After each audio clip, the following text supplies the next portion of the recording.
Good morning, everyone. Good morning. Dave Stanley here again. Yesterday I had the pleasure to introduce my book,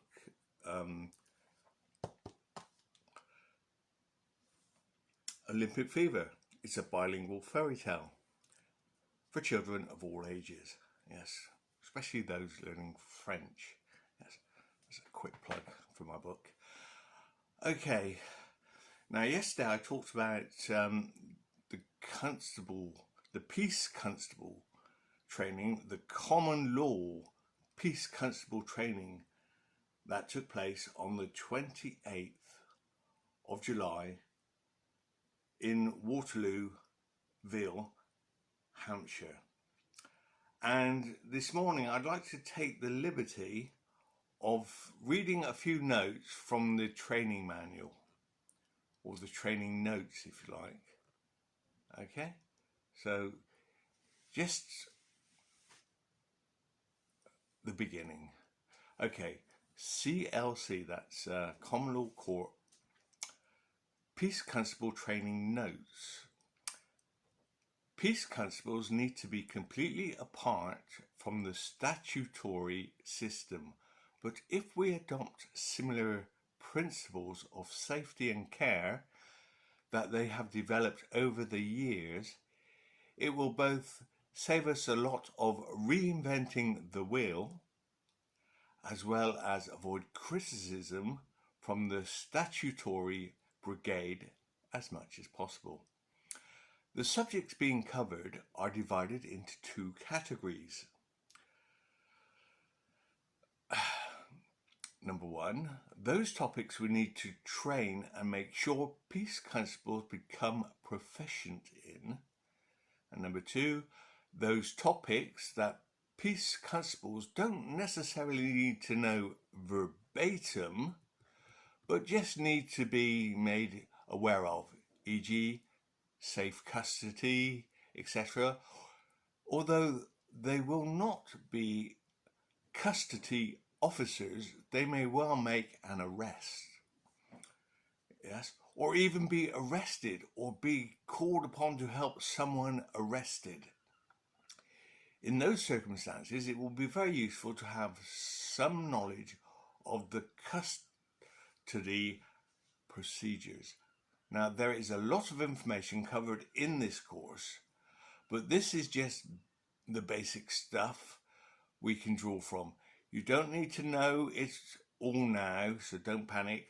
We aim to equip you with sufficient knowledge to act as peace constables, with a view to additional training updates and some specialist topics later, by meeting up again, or perhaps some via Zoom. For the initial training to be effective, it needs to be delivered in person and subject to direct trainee participation. So there will be some hands-on practical exercises. Yes, we went through those yesterday. Now, candidates need to invest emotionally in the training and therefore should be committed to the training regime. The CLC, Common Law Court, will cover all training costs from donations and fundraising. The only cost we ask the candidate to cover is that of travel to and from the training venue, although contributions from candidates will be very welcomed. Following course graduation, a graduation certificate will be issued to each graduate peace constable. The peace constables will be provided with a basic uniform comprising of cargo style trousers, polo shirt with CLC logo, jacket with CLC logo, peace, plus a peace constable photo ID.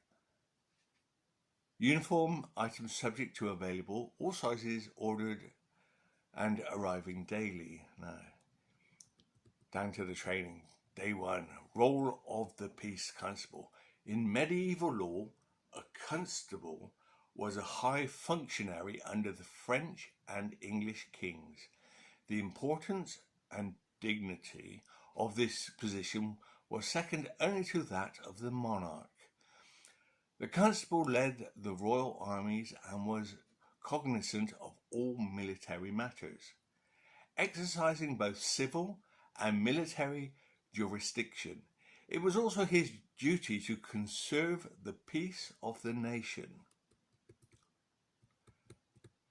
Now, in English law, a constable was a public civil officer whose general duty was to maintain the peace within his district, although he was frequently charged with additional obligations. High, petty, and special constables formerly existed. Today, the police have Today, the police have since mostly assumed the functions of officers. However, they have become increasingly influenced by corporate entities. The term of office and removal thereof these days usually governed by statutory constitutions, rules and statutes. A basis for removal may reside in neglect of duty defined by those rules rather than any neglect of duty towards the people. We now see various privately funded police patrolling in uniforms and marked vehicles, paid to do the bidding of a small group of wealthy residents.